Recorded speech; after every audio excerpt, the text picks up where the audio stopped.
Welcome everybody, those on the Facebook, wherever. And we're going to be talking about Israel tonight and some of the surrounding areas. It's not all in Israel, but most of it is. As you're aware that most of Jesus' ministry took place around the Sea of Galilee. What I'd say about 90 to 95% of his miracles were performed around the Sea of Galilee. And that's a very important part of my presentation. This presentation, when I did it for the Sunshiners, took about 2.5 hours. So we'll probably be doing this in 3 different services in order to get through it all. We don't want to get too far. But I took 3 trips to Israel and learned something every time I went. We have several people here that have been. Brother Darcy went, I don't know how many years ago, but it was several. 86. I went in 95, 98, and 2000.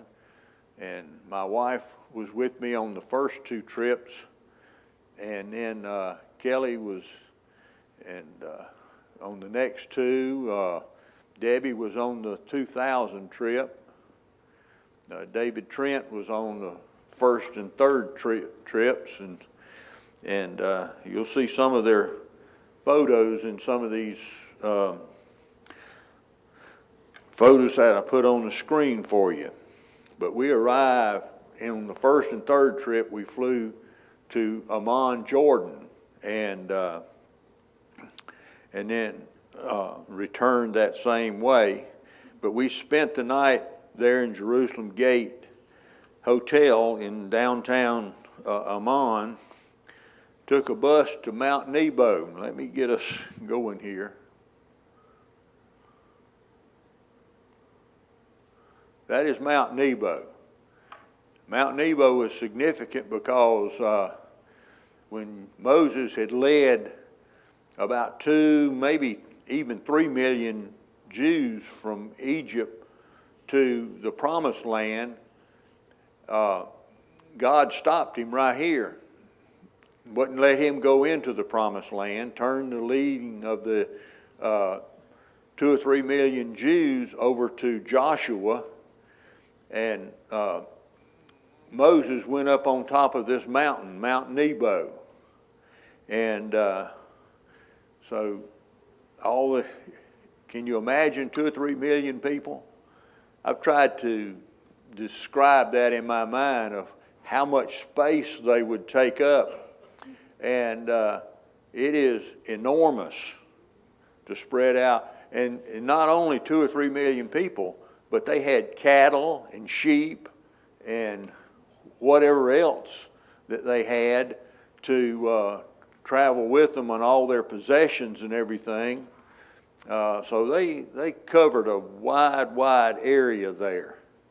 But Moses went up on this mountain, and this mountain overlooks the Promised Land, or Israel.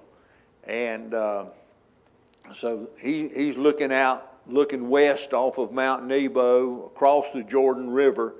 And to the left of this slide is the Dead Sea. You can see just a little bit of it way up there in the top left-hand corner.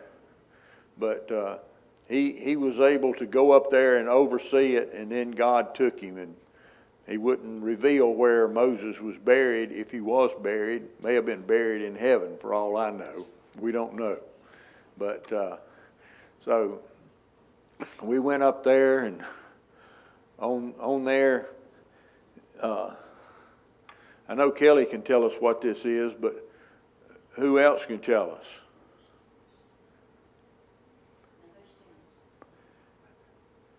This is the symbol whenever the poisonous snakes were attacking the Israelites, and if they would look upon this cross type thing, they would not die. So that was a kind of a preliminary to the cross that we look to, that Jesus was on, and if we'll go to that cross, we won't die, but we'll be ready to go with the Lord. And this is on top of Mount Nebo. There's a church on top of Mount Nebo. In fact, a lot of the sacred places over there have a church. And a lot of times, the church demands more attention than the site it represents or that it's covering up. And you'll see this as we go through some of the slides. Remember, this particular thing was 3,500 years ago. So, and there's a church up there, and they're representing what went on there. I got a question. Do they think, surely it can't be, do they think that's like the actual hole that Moses built? Do they think that? No. Okay. I don't think so. I think they just built one to represent it. And it's there at there's kind of a open area for observing across the top of the mountain into Israel and all.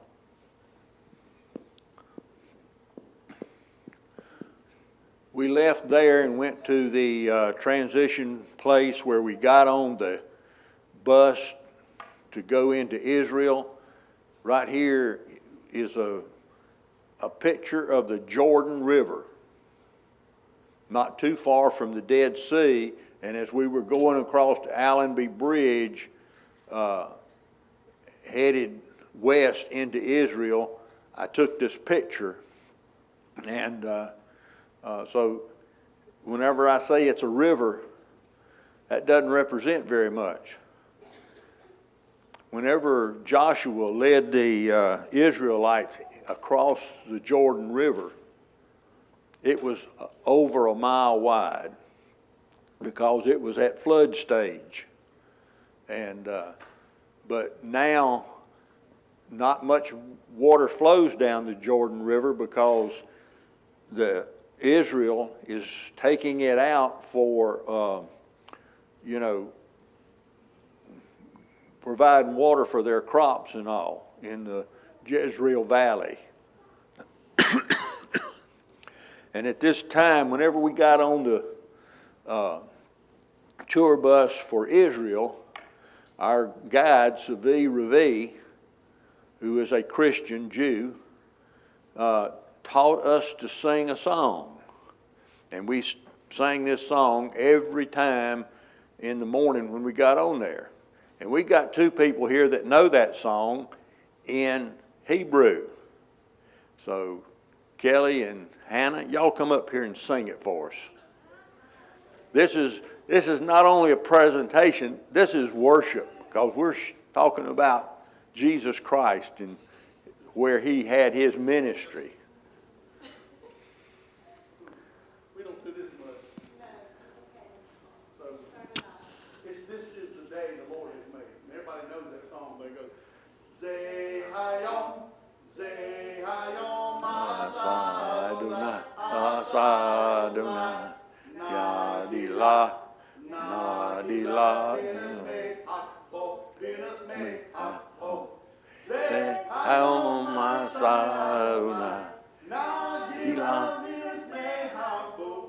Zehayom, Zehayom, Adonai. So this is the day the Lord hath made. Let us rejoice and be glad in it. And yeah, she didn't go over there to learn it. Tanya knew it, and we did know it, but not too well. But anyhow, that's the way that Savi had us start every day as we got on the bus to go the next tour.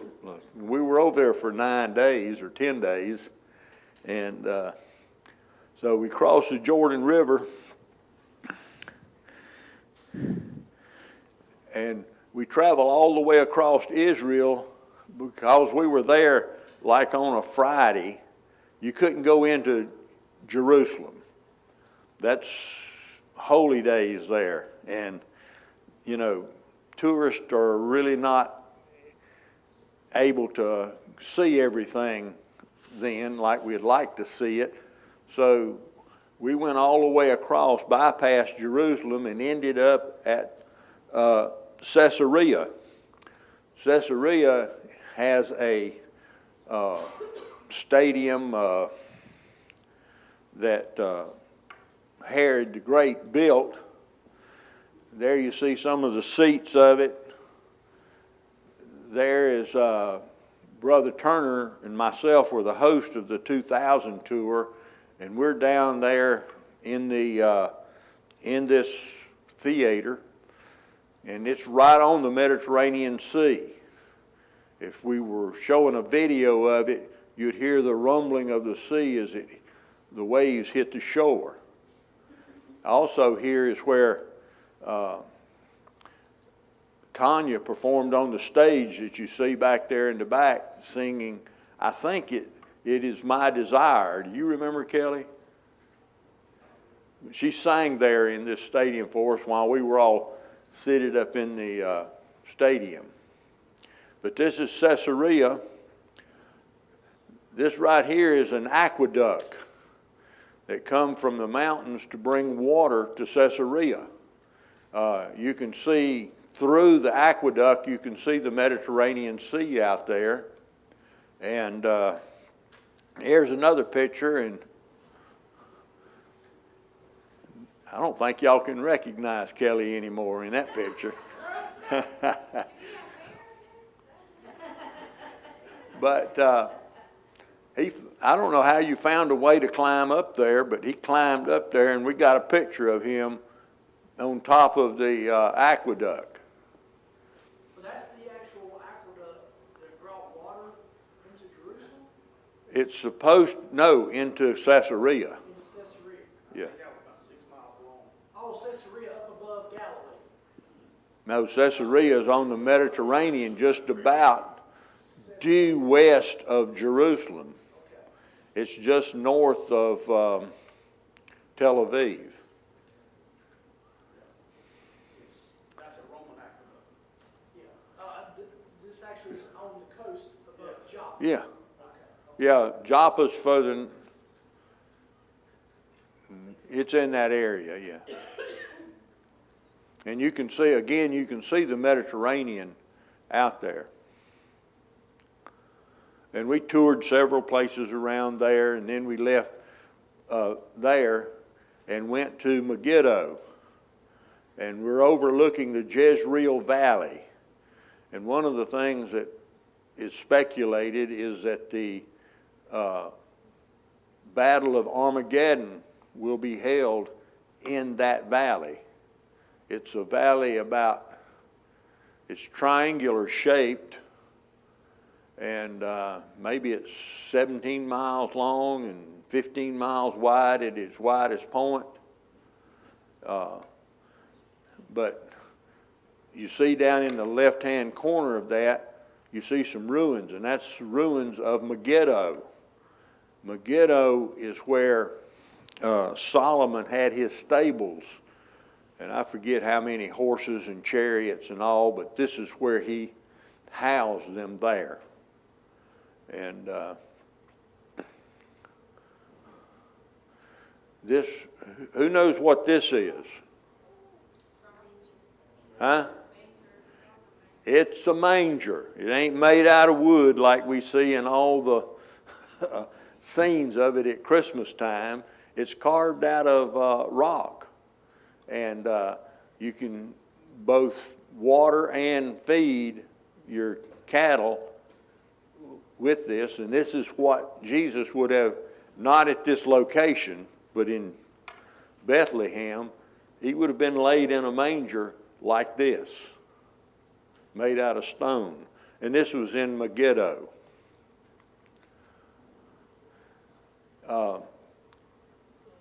Megiddo, didn't have a lot of water, so they took a spring and dug a tunnel, and I forget how many steps down it was. Seemed like 85 sticks in my mind, steps that you go down. I don't believe there's many people, probably nobody here that remembers Brother Kraft but me and David. Yeah, you remember. Anyhow, he was a comic, and he, on our 95 trip, he was our host. And we come to this location, and our guide tells us to be on the lookout for poisonous snakes. And we had a pretty good sized woman along with us, kind of bringing up the rear. And he reaches down with a stick and touches her leg. And I'm right behind him. And I say, Brother Kraft, that's a long fall down there. If she panicked, or something, don't do that. But Did he even know the woman? not real well, but he. Yeah. She was one of a few women that went over there strictly to buy diamonds. Diamonds, probably 95% of all the diamonds in the world go through Israel. They're mined in South Africa, and they're shipped to Israel. And in Jerusalem, there is a diamond factory that we went through, and everybody was looking for some samples, but didn't find any. And whenever Gary Whitehead went on our second trip, he bought some earrings for Gail at the diamond store.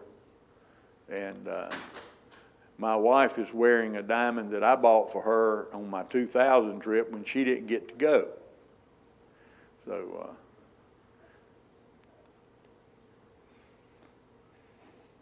the diamonds are a big thing over there. In fact, the number one money-making thing in Israel is tourism. They have thousands of tourists coming over all the time. You see tour buses. Ours wasn't the only tour bus running around. But here is going down, well, actually this is coming back out of the tunnel on the other side, and it would fill up with water all the way up to the top of them 85 steps in the spring. But when we were there, we walked across a little boardwalk that was above what water was there, and wasn't a whole lot. But this is also part of Megiddo. There's a restaurant that we ate there, where we ate, and we went on and we traveled, went by Mount Carmel, where Elijah challenged the prophets of Baal or prophets of Jezebel. And, there was like 450, 800 of them all together, and they had a contest there.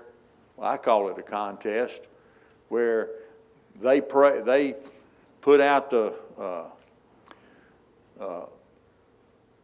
set up the altars and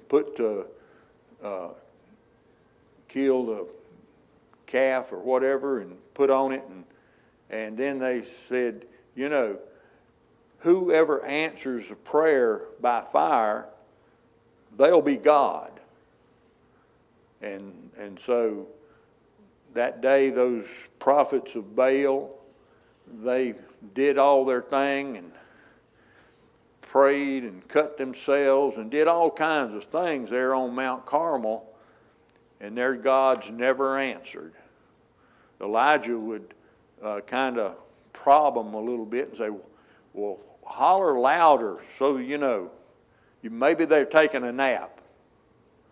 And nothing ever happened. So then it became Elijah's turn. And so Elijah, he set up the altars and put the sacrifice on it, and had some bring barrels of water and pour it on the altar and then all around it on the sacrifice. Hey, there wasn't going to be no tricks here. And then he prayed, I think it was a simple 63-word prayer, and asked God to send fire down from heaven. And he did. He consumed the sacrifice. He consumed the water that was in it, everything. And then Elijah commenced to slay all those prophets of Baal there that day. But we went by there. I don't have a thing there. This place right here is in Nazareth. That is a spring that they say was there 2,000 years ago. And that's the only evidence that was there in this whole city. It's a modern looking city now, a lot of stores and various things. But this is the only thing that you could look at that would tell you that Jesus was there. Because Mary and Jesus would have gone there to draw water to take it out. This place is inside a Greek Orthodox church. And another funny story about Brother Kraft, when we got there at 5 o'clock in the afternoon, they were fixing to have church service in there. And they had a step down going into this place, and we would have to go right through the middle of the congregation over here and the ministers over here, and they had candles and all this, and they had a pan about yay big around on a tripod sitting there next to where the ministers were. And when Brother Kraft, not paying any attention to what he's doing, joking around like he always did, whenever he stepped down that step, and it was about that high, you had to be careful stepping down. It wasn't a natural, 7-inch step like you're supposed to go by. He stumbled and went falling through there, hit that pan of sand, and it went flying through the middle of the congregation and ministers there. And we all had a great big laugh. He didn't get hurt, but he got their attention.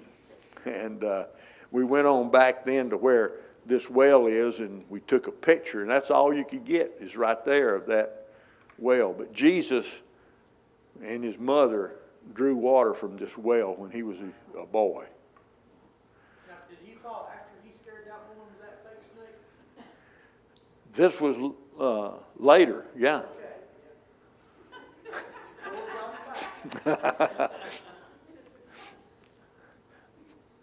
We actually had to, and David recalls this, I'm sure, we had to keep watching out for him because he was always stumbling around or doing something. You remember David?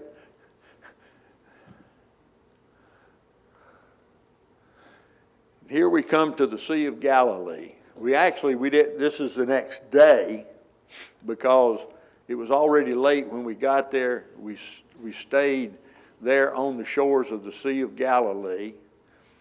And beautiful sea. Over here, I got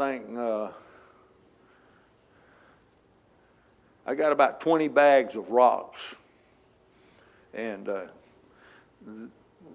evidently God loves rocks because Israel is covered in them. So they don't miss these few that I got over here. And after we're through, if you want to come up and look at some of them that I gathered from places, and I got a big bag of rocks out of the Sea of Galilee. They're slick rocks, and but we stayed there in Tiberias overnight, hotel. I think it was a Holiday Inn, if I'm not mistaken.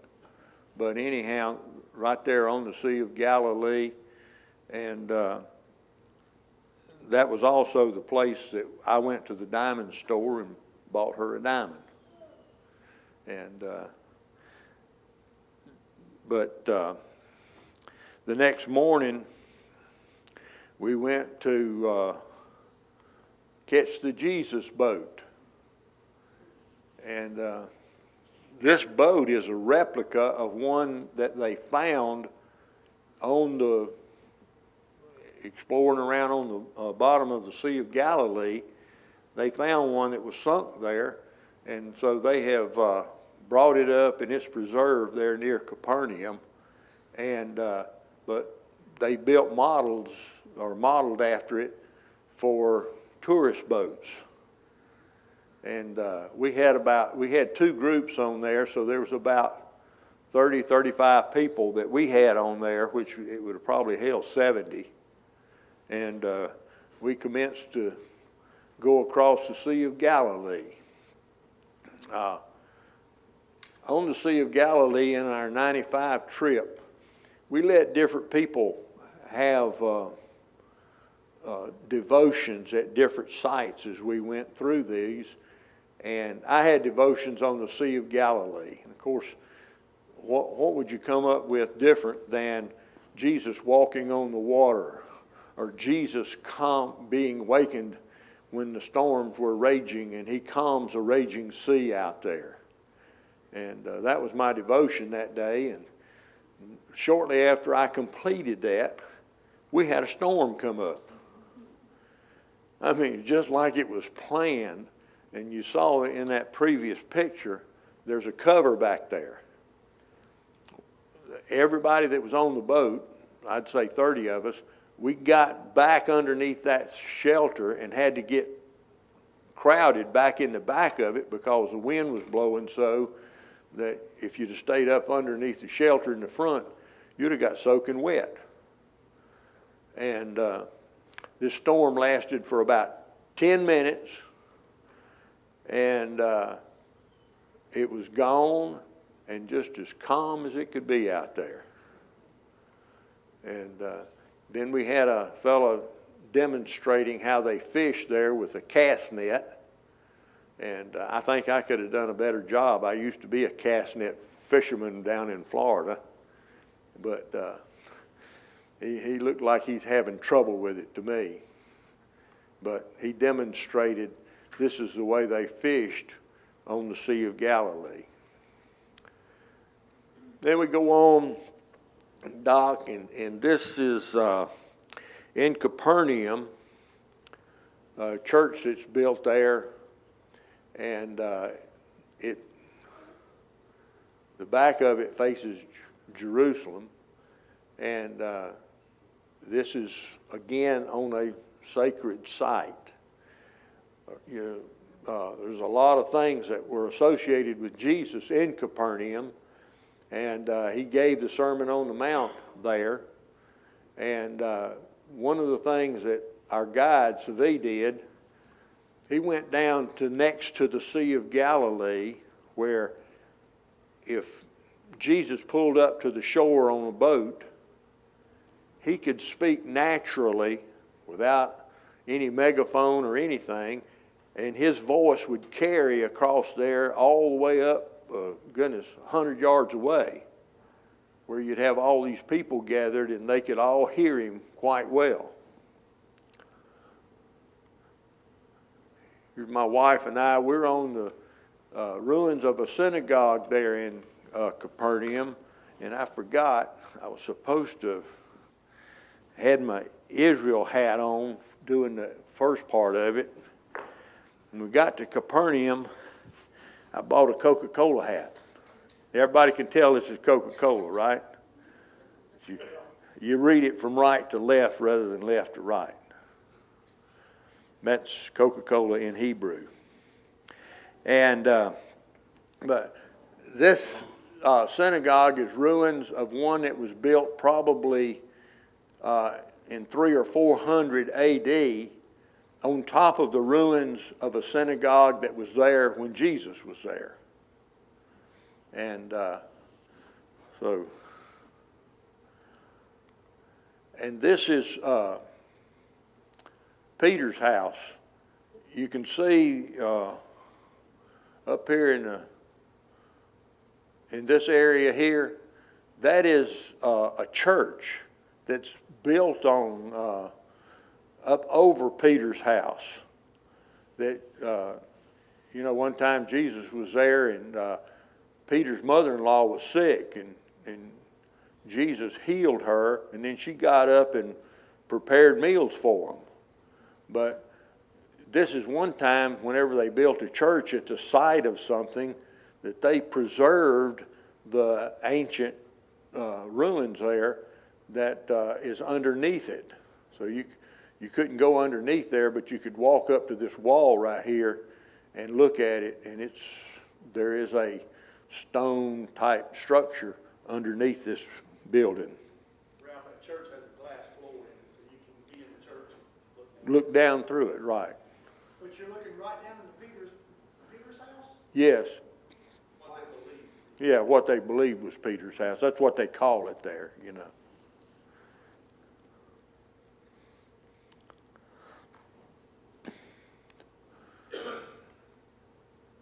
This right here is Jesus in Tabka, and I'm not sure I know how to pronounce that name, but Jesus performed several of his miracles. The first feeding of the multitude was done there, and this is just right on the shores of the Sea of Galilee also, just not too far from Capernaum. And here is an olive press. And see, that's Brother Kraft standing there, and Sister Thelma Trent standing beside him.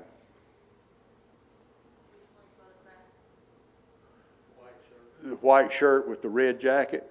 And that's our guide, Savi Ravi, there with the hoodie on.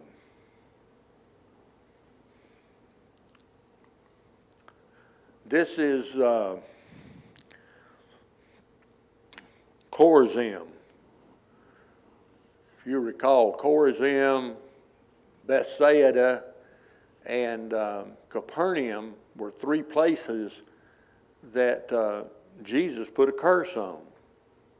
And the only thing that is at Chorazim is these ruins right here. That tree you see there in the middle is a thorn tree. Has straight thorns on it, probably 2 inches long. And it's not the tree that they used to plait the crown that was on Jesus on the cross, but Savi said this is the type of tree that it came off of. And they were wicked looking thorns sticking out there. Brother Ralph, they had trees like that in Argentina. There's something about that dry climate. For some reason, Brother Kelly, the trees try to protect themselves, and so they grow those thorns on them. And they are a very scary looking tree, and we didn't want to get anywhere near them when we saw them. Locust trees do it. So here's another picture of that same, of Chorazim, and of the tree, and us standing around there. I also mentioned Bethsaida. I don't have any pictures of Bethsaida, but Bethsaida was a fishing village, and Peter and Andrew came from there. But it's probably close to a mile from the Sea of Galilee. And what they told us is that the sea probably, that's how far it's receded back, from where it was 2,000 years ago. And because you got places where boats would pull up, but there's no water there now. Docks and whatnot.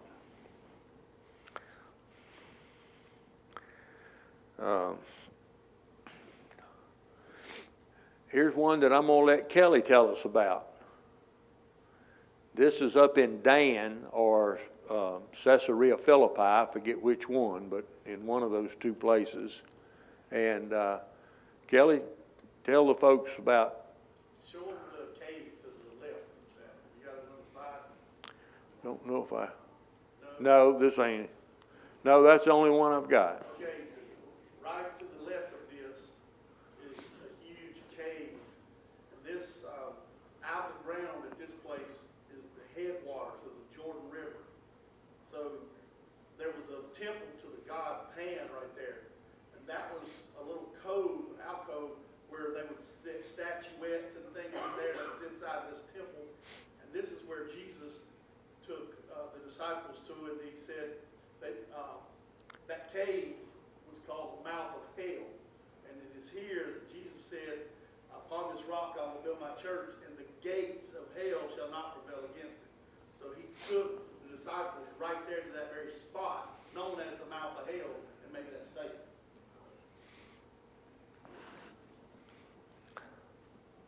And they would sacrifice animals to the god Pan, which is a goat man entity, and they would throw them down in that water, and the water would bubble back up, like that God had accepted that sacrifice.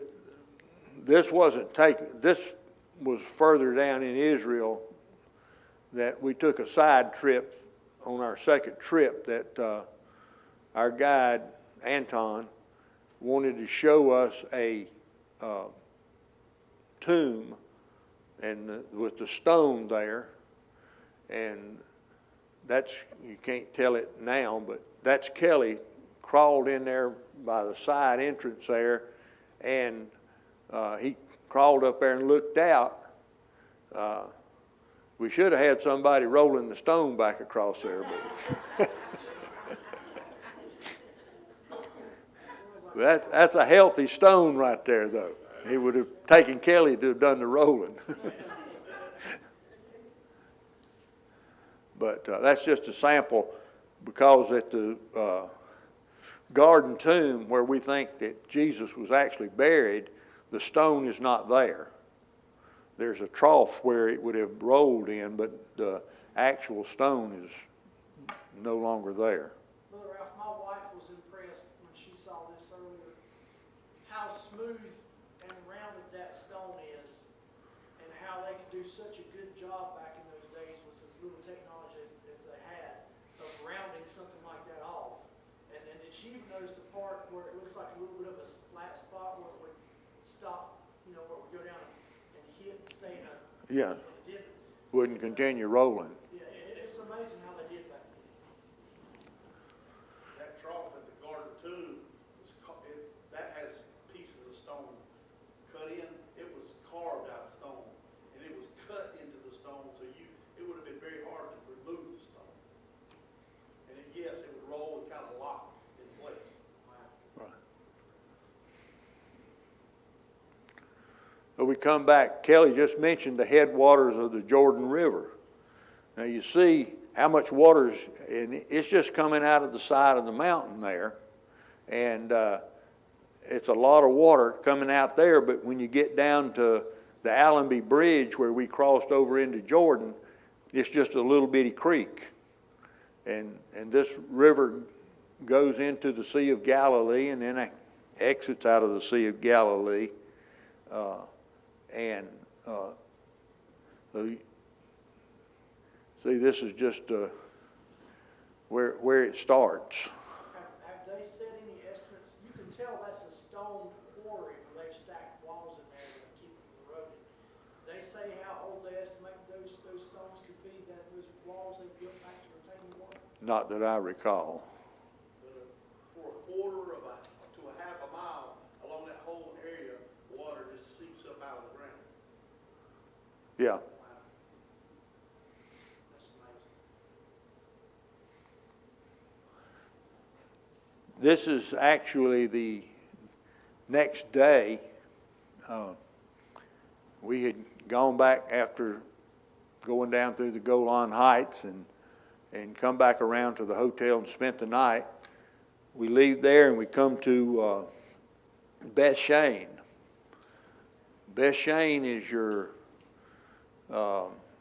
Atlantic City or your Las Vegas of the time.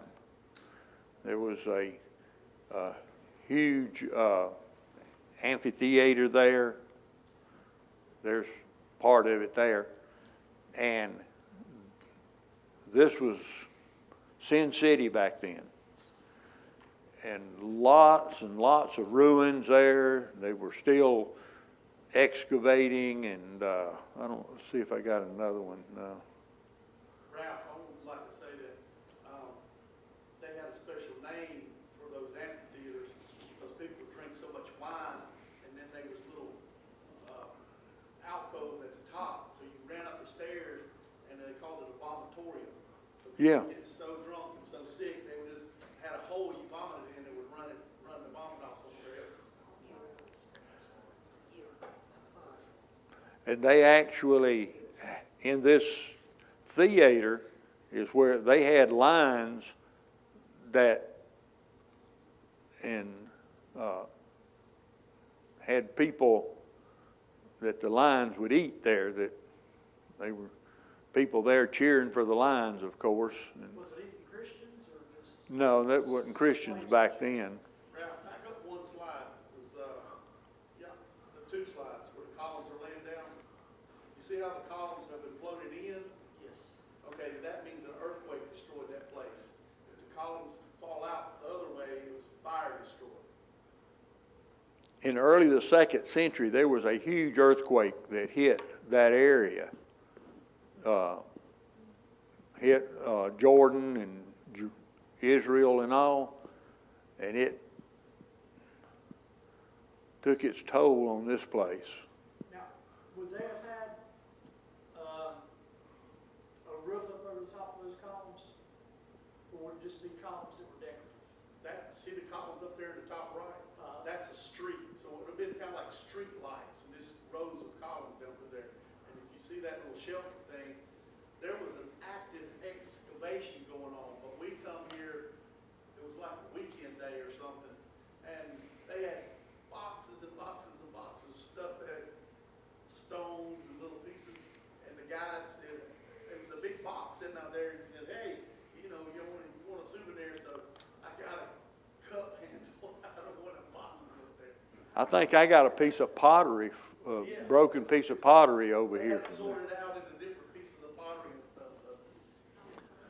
And also around this city, there was a wall around it, and I don't have a picture of this, but they had chariot races on the top of the wall.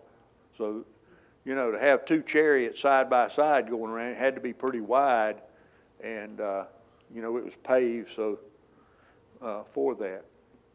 Also, where those columns are, there were little cubicles and little, like a strip mall kind of thing, and there's mosaics on the floor, and so whatever activity was going on in that, they had a mosaic for it to advertise for each thing. Yeah.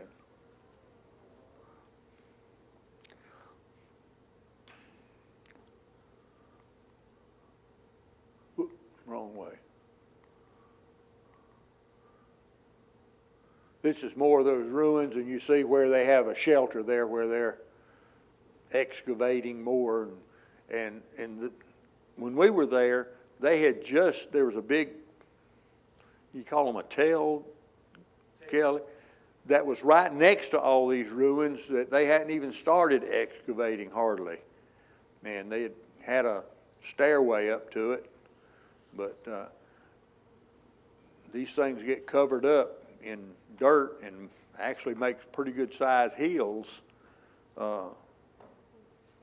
during the time that it's there.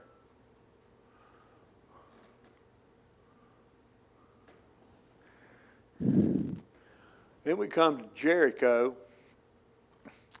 and there in Jericho, you're looking back at the mountain that there's a vacated, the word escapes me. They had monks there. There are no longer monks there because they don't reproduce very well, so there's no longer there. There's a monastery up there. And that's also the mountains that Jesus went on whenever after he had been baptized, and he went up into a mountain not too far away, because we're not very far from the Jordan River here, where we come into from Jordan, and so that's the Mount of Temptation, I think it's called.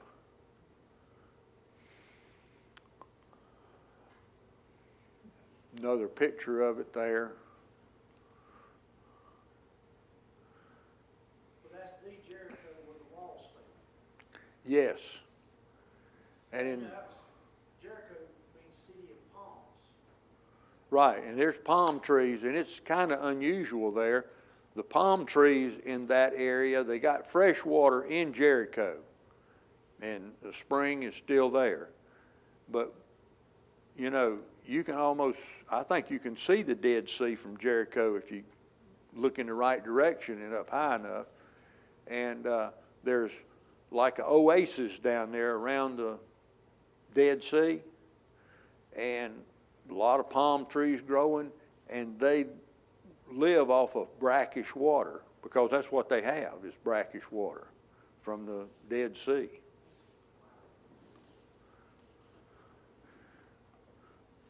This, I think, this right here is an excavation of a wall that had fallen down. Yeah, this one right here, going off from this, this is a house, and it's still standing. And the thought here is, you see the wall just on the other side of it is gone, collapsed. And this would have been, what's her name? Rahab's house, where she hid the 2 spies that Joshua sent out. And then whenever the walls fell down, her house was preserved.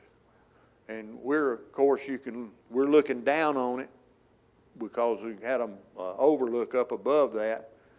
And you can see where there used to be a wall that was attached to this house. Her house was in the wall of Jericho. And so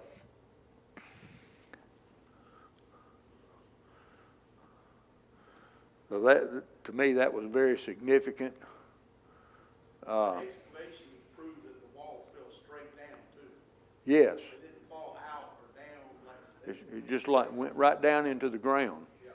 And that's a miracle, because even in an earthquake, a wall's not going to get sucked up in the ground.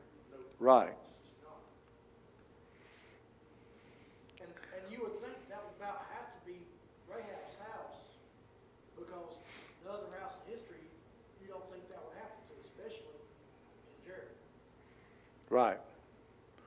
Yeah, there wasn't any other houses that were preserved that we know about. But we do know that hers was. After we left Jericho, and I'm going to wrap this one up for this time, we went by the Good Samaritan Inn.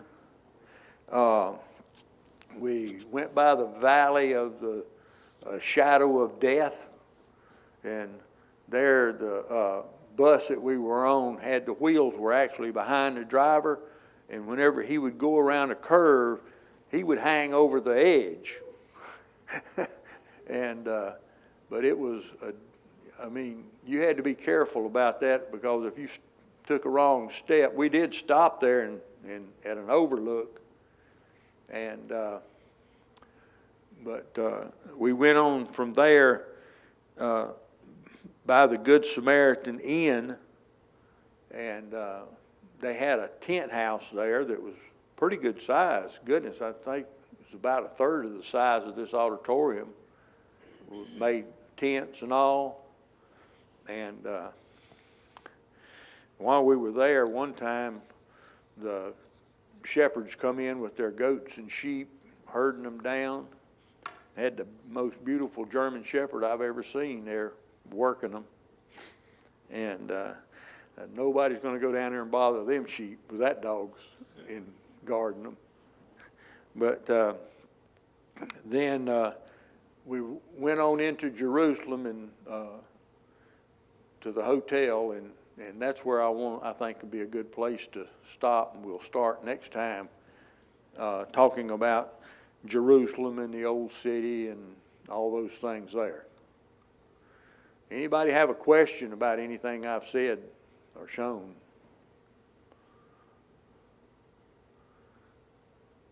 Yeah, it took me a while, when you was at the church at Caesarea Philippi, that had its back faced toward Israel. That was at Capernaum. Capernaum, I'm sorry, yeah, Capernaum. Toward Jerusalem. It took me a while to figure it out. So that photo facing the front of the church, you were standing to the north, facing the church, and then the Sea of Galilee, and then Jerusalem would have been on down in behind. So that's South, yeah. yeah, down south. Okay. Do you know What- what the purpose of that big kettle of dirt or dust that was on that tripod in that church? You got knocked over. Oh, putting out the candles.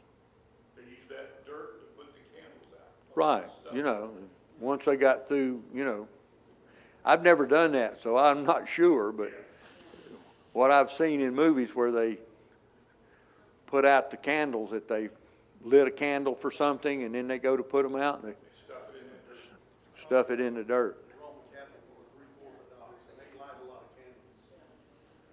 Yes, Lou Ann. They know how to blow them out. It looked to me like a Greek Orthodox. Do you know what Mount Carmel is named Mount Carmel?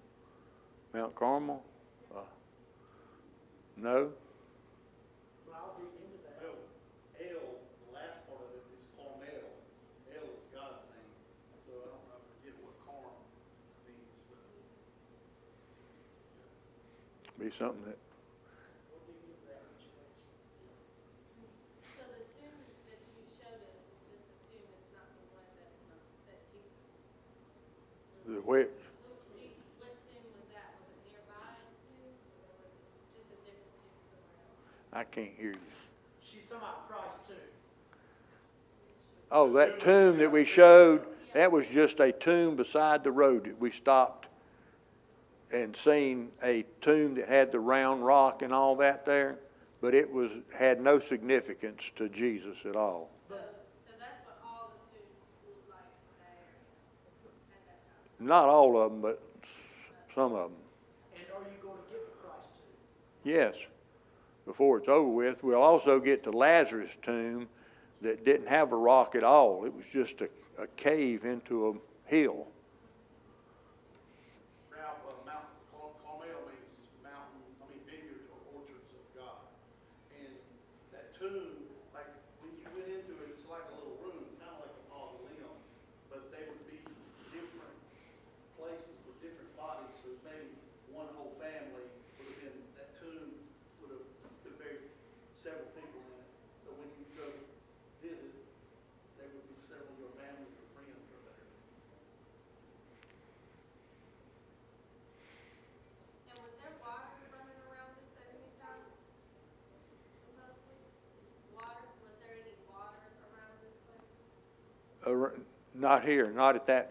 That's not water there. That's just the ground.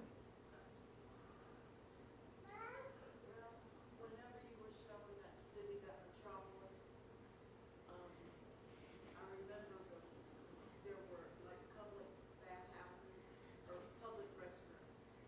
Yes.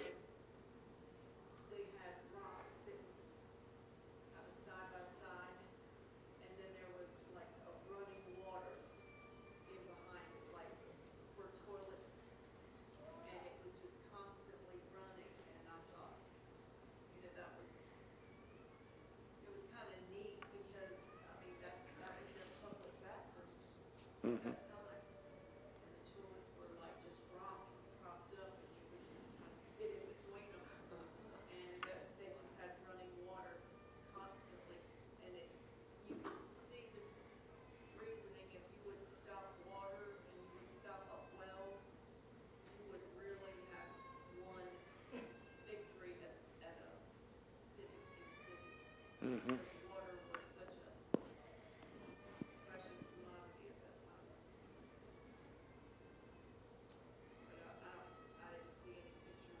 You may have. No, I didn't have, I mean, I can't remember that, it's stuck out in my mind. David put us an album together of pictures that we had taken, and there was 4 pictures on a page, front and back, and the album is like that thick.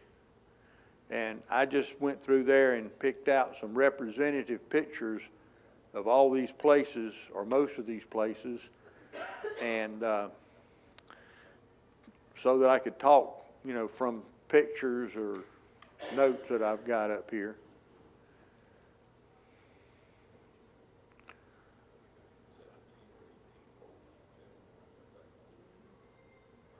So I think we'll end it here, and we'll start up. Then when are we going to do it again? Well, part 2 is going to be June 29th. It's going to be the last Wednesday in June because June is so packed full of church events. That's the only safe time we can get the route back into it. And then we said we'd take 1 week off from that. But I've done half of it tonight, Okay, you may can finish. so we may can finish up in one more time. Okay. And Just because of scheduling, we've got so much going on in the church with camp meetings and stuff like that. And Brother Ralph's own personal schedule with some things as well. June 29th is the best time to have the part 2. So put that on your calendars and invite your friends. And you'll get to see some like the garden tomb with Christ and all that in the second part. yeah, we'll see all the places around Jerusalem then, see the garden tomb area. Maybe some baptisms. Yeah, maybe we ought to start it off with, every time we went, we did a baptism in the Jordan River. And I had a video of it that we used before, and we'll use it again, but we'll start off with it next time, showing David Trent, Thelma Trent, and myself getting baptized in the Jordan River. And then in the 98 trip, Brother Turner baptized Kelly and then turned the baptism over to Kelly to baptize everybody else. And then he baptized in the 2000 trip. Had a bunch in 2000 that you baptized. Yeah, in the Jordan River. Yeah, Debbie was one of them. Okay. Thank y'all for your attention. Hope you enjoyed it.